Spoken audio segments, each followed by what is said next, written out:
Hi everyone, excited to invite you to the Innovation Theatre today at Deliver. My name's Nathan Keller. I'm a partner at True Altitude, which is a venture capital firm based in London, Dubai and Sydney. I have the very distinct honour today of presenting a mate of mine who I've known for 6 years. I've seen his journey as a company, as taking it from obviously an early stage business to more recently an investment and topping it up. And as he goes to take on the world, I'm very excited to introduce Sebastian Steinhauser, CEO and founder of Parcelly. Thank you, Nathan. Thanks, mate. Hello, everybody.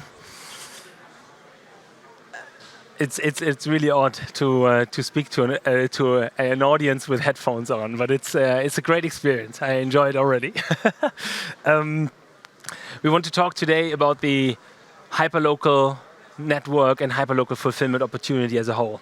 A fantastic and super exciting stage in this kind of e-commerce journey we all have been living in for more than 2 decades now, as the world has moved towards faster, more convenient and more controllable and transparent delivery.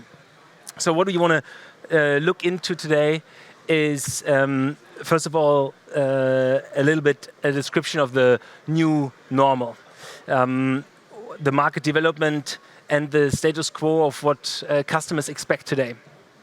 We will try to put the spotlight on how the economics of this can work, because faster, more convenient, more controllable comes at a price, and all this can be achieved with specific solutions that are available, but most certainly many of them are still in early stages, and I will give you a bit of more insights about that. And then last but not least, a case study example of technology that provides exactly that: speed, visibility and control in many ways. So let's talk about the market as a whole. We see some major trends that actually drive this e-commerce wave in front of us, and it is of course not just pandemic related. These are trends that have been running for years, far before. First is that we are seeing a massive trend towards urbanization. 2/3 of us will live, according to research, will live by 2030 in cities. This comes with its own challenges, not just from an operational but also from an environmental perspective. Customers buy more online, and we have accelerated this process throughout the pandemic, when we had consumer groups starting to buy through all sorts of grocery and food delivery apps that have never considered utilizing these type of channels before. The total online retail share will first hit the 20% mark of total retail by the end of next year. The products that you can buy online gets broader and broader. You can buy a car online these days. There's literally no limit to what is available through a broad range of marketplaces and e-commerce platforms. And this obviously drives massive volume and the requirements to have the supply chain and fulfillment built for that. And then last but not least, a trend, and we remember very well when we set off in 2014 and started partnering up with on-demand and instant delivery companies, that was defined as a trend that will ultimately fail because it is too expensive to operate. We know today that it's here to stay. More and more of us request fast delivery. The growth of same day has never been larger, and post-COVID, we can say that this is part of the new normal. This comes with a number of challenges, and starts to build challenges that didn't exist to the same extent before. Fast delivery and this last mile piece comes at a price. It's incredibly expensive. We have a storage problem. Warehouse infrastructure is just simply not built for what we need from an e-commerce perspective to fulfill all these orders. Which is a reason why retailers start to utilize their brick and mortar outlets, their estate, for fulfillment directly shipped from store, etc. We'll look into a few examples. The speed overall is something that we also didn't anticipate. It's not just speed, and we will look into this in a few slides later, but it is one of the things that customers expect, a specific time frame in which something has to be delivered to be considered fast delivery. With this, the massive volume, 59 million parcels, it says here last year. The year is missing, but the calculation in what this means per second is just very clear, and I don't need to read that. And then last but not least, as we grow in volume outbound, it comes back to a large extent. Many retailers cope with up to 2/3 of their overall shipment numbers returning and reversing back to them. We will talk about this, particularly from an environmental perspective, in a few slides. There are also benchmarks. Whilst we have these kind of consumer market trends, some retailers set the new standard of what customers start considering the new normal as well. We have a few examples here. Marks & Spencer, of course, with incredible tailored multi-channel return solutions and options for their customer base. I don't need to explain too much the prime solution, but yes, a customer shopping frequently on Amazon starts to consider this a standard that they will want to see on other websites, and then obviously brands like Nike and many others that have started to expand their delivery solutions and to diversify the options you find at checkout by offering ship from store, ship to home, instant pickup within 2 hours, BOPIS, and then even holding orders for numerous days to give as much flexibility and delivery options to a customer as possible. And it's important to get it right. Almost 70% of the customers that have not received the delivery experience they expect will no longer or not purchase with a specific retailer again. So it's a frontier now that a retailer needs to tackle with a broad range of solutions, and of course with the right services at the right time. The requirements come with a specific set of expectations every consumer seems to have. It's one that you need to have the ability to track, to see where your order is and where it is in the process. Ideally in real time, seeing the dot moving on the map towards you. Free returns is a current status, something we will look into from an environmental perspective in a few slides, but and we see already counter initiatives with Zara now announcing publicly that they will start charging for returns, but it is an expectation level that we still need to cope and manage. And then last but not least, of course, this kind of instant gratification for an online purchase as the delivery speeds are built up towards those expectation levels. It has a massive impact. We know today that if we're taking an example of the UK, 1/3 of nitro oxygen generated comes from road traffic that is related to delivery and road transport. A quarter of that in London alone from a road transport or e-commerce related freight perspective.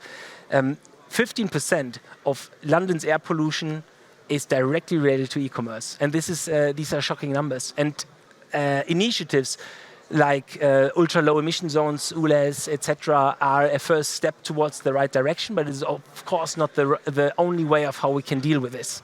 What we need to achieve is to get petrol-engined wideband traffic from urban roads, and how you can achieve that seems to be by moving the goods as close to the customer as possible to enable delivery options that are green and sustainable, that cannot travel long distances to a decentralized hub, but can well transport and float within an urban environment, a super environmental or even zero emission. So this brings all those trends and all those challenges together into one slide, and an answer to all those could and can be the hyperlocal fulfillment network opportunity. A hyperlocal fulfillment solution is today not just warehousing. It goes far beyond that. And when we say far beyond that, we really mean it, because it's not just the physical space you are renting, you are tapping into a world that is entirely technology enabled.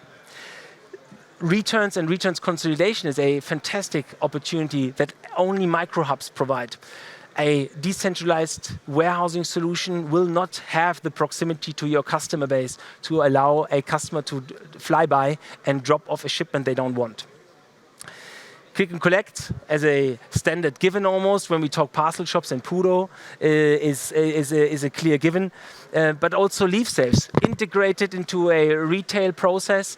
A failed or carded home delivery can be redirected to a microhub to facilitate direct customer collection or a redelivery attempt the day after.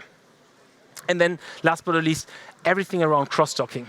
So shifting, for example, in specific timeframes where the ultra-low emission zone is not active yet, prior to 7 a.m., for example, with a petrol engine vehicle, goods into a hub, and then fulfilling the orders from there through environmentally friendly on-demand delivery solutions. So basically cross-docking bulk deliveries onto multiple different smaller couriers. What it needs is integration, and it comes with its complexities. And the slide, as small as it's printed, it looks quite complex already. Yeah. I want to give you though a little bit of a background, because when it comes to technology, most of it can be automated. The microhub doesn't function on its own. A very big differentiator to the normal warehousing solution is that it's a standalone solution that it only hosts a limited number of SKUs for a limited period of time for a limited number of units per SKU. So it is a solution that is skewed towards being replenished on a regular basis. This happens from a distribution center. The primary logistics solution can then fulfill, replenish the item. In store, it's processed, made available, and can then started to be sold by e-commerce platforms directly on their websites. As soon as a customer enters a postcode at a checkout form, the system can check whether a SKU is available, and then a delivery option is shown. For example, yes, we can have it. You can have it delivered within 2 to 3 hours because it's locally available. And then it taps into a broad range of courier solutions. I mean, this is now an example very much skewed towards what we do. And you see a few of those brands we are working with. But what you need from a microhub is that you will not find the hub solution that brings you a end-to-end fulfillment arm as well, with all its flexibilities. The microhub solution we are talking about here is super localized. So based on a specific postcode you choose, you can set up a dark store or a warehouse exactly where you need it and fulfill from there. And then, of course, all this ending up with a same-day delivery to an end customer. I think we take questions later, but I want to show you quickly a case study, maybe to make this all a little bit more tangible.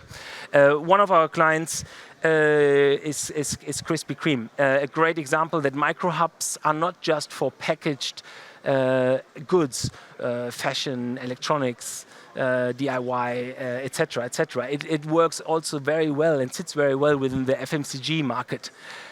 Separate though from everything you know from dark kitchens, these products have a specific lifetime, are well packaged, and require only an ambient storage. However, Krispy Kreme operates 80 bakeries across the country. Many of those outside those demand pockets, those areas where they have huge customer density. So after market analysis, we identified 62 postcodes that would provide a specific consumer reach, and rolled out a network in 2018 for Krispy Kreme that today holds the mentioned 62 stores. All of them are on demand, as in they can be extended, they can be set up for a specific time frame or for longer periods of time. They are all optimized towards demand, as in customer order numbers have identified a specific postcode, and in that very postcode we are setting up a hub solution. So it is almost impossible to get closer to the customer than that. It is all fully software enabled. So through an API, there's real-time data and tracking abilities. Plug and play makes it available in the WMS system of Krispy Kreme, meaning that you can literally in real time see which stock levels are in which hub, what stores require maybe a midday replenishment, etc., etc. Incredibly cost effective. You can imagine this compared to the typical branded outlet network. The microhub solution becomes an incredible lean and cost effective way to tap into a consumer area. And all this entirely carrier agnostic. Whilst a specific city might be skewed towards a specific courier platform, you saw some of the on-demands listed over there earlier, another area might be much better skewed towards another. And a hub solution that is fully carrier agnostic allows you to do exactly that. You are setting it up with one partner, but you are utilizing in whatever postcode you have with a carrier that is most effective. And all this entirely complementary to your existing logistics solution. It doesn't require to affect the replenishment cycles or estate network outlet numbers that you had that Krispy Kreme was operating before. I think we're already through. This slide is just red. But it should actually show a few of the company details. We're operating today with around access to 10,000 stores in the US, UK, and Germany. 2,500 of those stores are activated and available for hyperlocal fulfillment. The range of our customers includes not just retailers, but also logistics brands, including DHL and Geopost. And we are here today at stand B3883, sorry, this is what you can read, B83, and would love to tell you more about our solution and whether there's some application for what you're doing. So thank you much for your attention, and I'm happy to take a few questions. Just wait 1 second. Can you hear me? Yes. Oh, wait. So now I need the headset. That's fantastic. There you go. Cheers. Yeah. Can you hear me now? Can you hear me now? Hello? We got John. I'm on the wrong channel. I think I'm listening to a speaker. Listen to John Acton. That's what.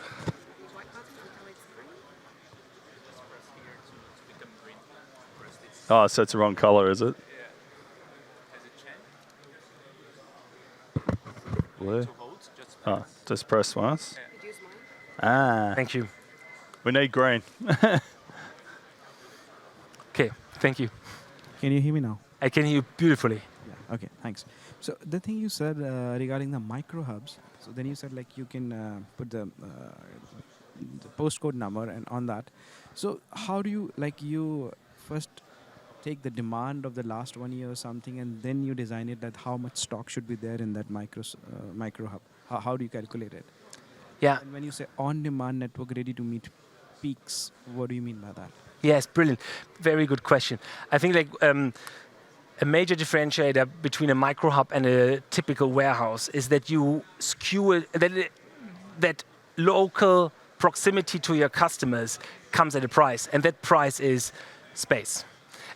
So the solution is actually skewed towards retailers that have a very clear visibility what products sell as part of a flash sale or promotional activity very well in a specific postcode, limiting the SKU numbers naturally to a specific number. To give you a ballpark figure, our largest warehouse in terms of diversity have ranges up to 450, 500 SKUs. That's the cap. So we're not talking the 100,000 SKU marketplace, absolutely. And yet, a 100,000 SKU marketplace might have very good visibility over what SKUs might be relevant in a specific postcode for a specific period of time. And this brings me to the second part of your question, the time frame. Yes, it can be a running solution, as in all year. It is, however, incredibly interesting, given the requirement only to sign up on an almost monthly basis to a subscription-like service to run for specific periods of time where you as a retailer have need in a specific area. To give another example, a brand of Natura Group, without going into too much detail, utilizes us for the replenishment of their outlets in Harrods, Selfridges, and other London-based locations just for the Christmas period between November and end of January. I have one more question. Where you shown the logistics movement, and you said like trying to do the trucks which are low carbon emission, but you never talked about the e-trucks or the hydrogen trucks and that, because that will be more sustainable from that perspective. You're absolutely right. What I said is what we see today. What the future should hold is that we are running entirely sustainable. Given that we are not replenishing, nor trunking or fulfilling last mile ourselves, but leave this to couriers, we are not necessarily involved in that. But our hope, of course, is the impact of a microhub in the future being not just removing a little bit of pollution from roads and urban areas, but instead being entirely zero emission. Because yes, the solution is skewed towards allowing to be incredibly efficient in that regard, including hydrogen, etc. Thank you. Sure.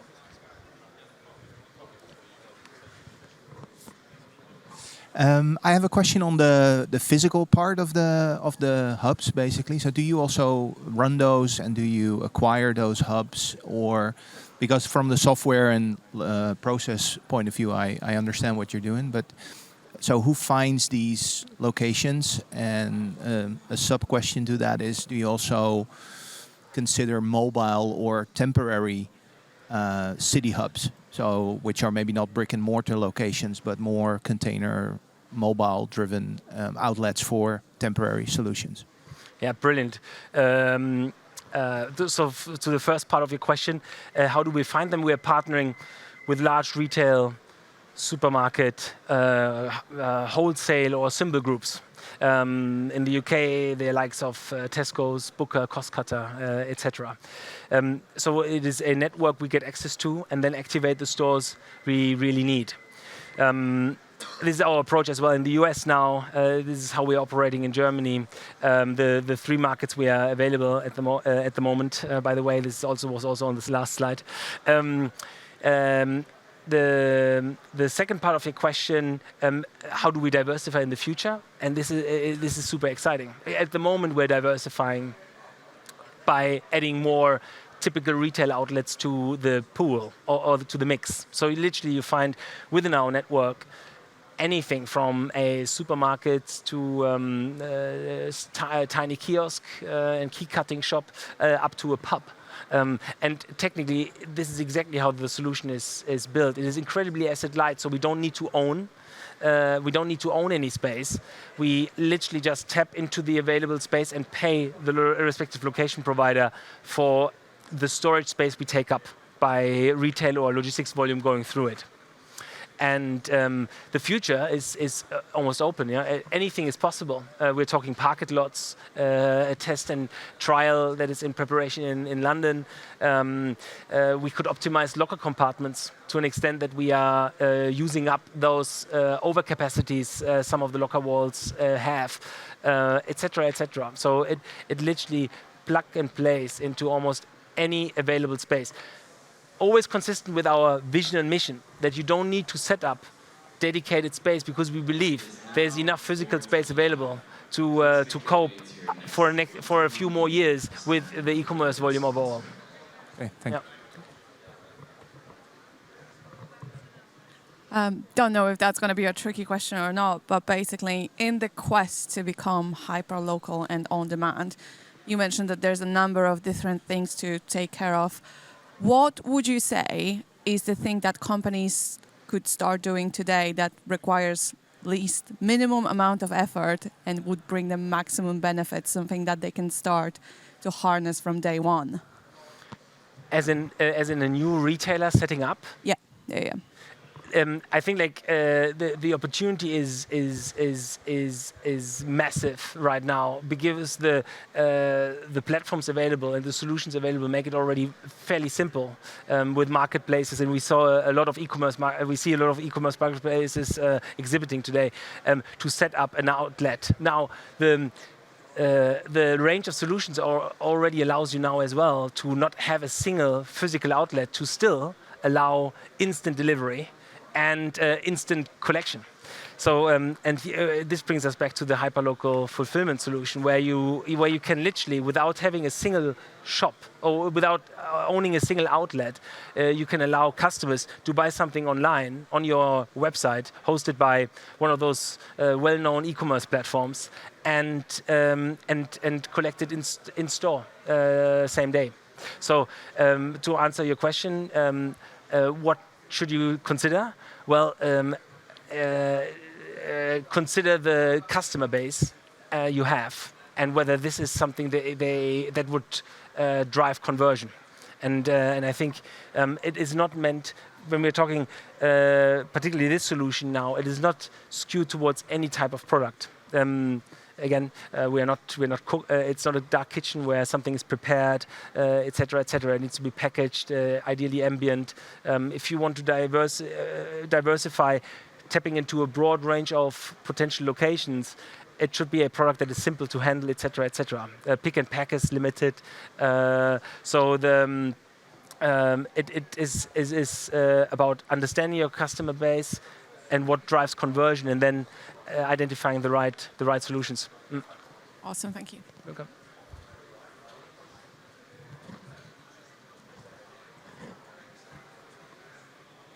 Well, thank you very much for your questions. Yeah, I'll ask a couple. Oh yeah. You want? You have one more?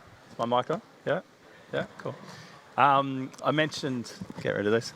I mentioned at the start, obviously recently raised money. Congratulations again. So what's that look like for you now that you've taken on capital? Obviously looking at what your business holds moving forward. Is it expansion across geographies? Is it expansion of your offering, technology? What's it hold there? Yeah, thank you, Nathan. I mean, we are running now for a few years. And we just closed a substantial round that is basically focusing now on growth and international expansion. So we are actually, and this is why the question is fantastic. We're looking very proactively at the moment for opportunities all over the world. The solution is skewed to scale very fast. We are operating since February in the US and are now already available in 4 cities. Nice. And it is technically very easy, particularly when we're talking hyperlocal fulfillment, to cover with a very small footprint. If we consider a store being very effective within a 4-mile radius around it, with a very small footprint, almost any given global city. So it's fascinating right now, and we are financially equipped and growing the team at the moment towards being available in as many markets as possible. Yeah. Excellent. And obviously, being as many of us are in the logistics market, how have the carriers evolved to Parcelly? How are they?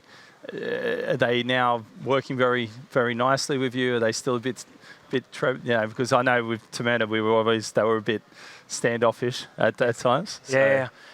I think things have evolved.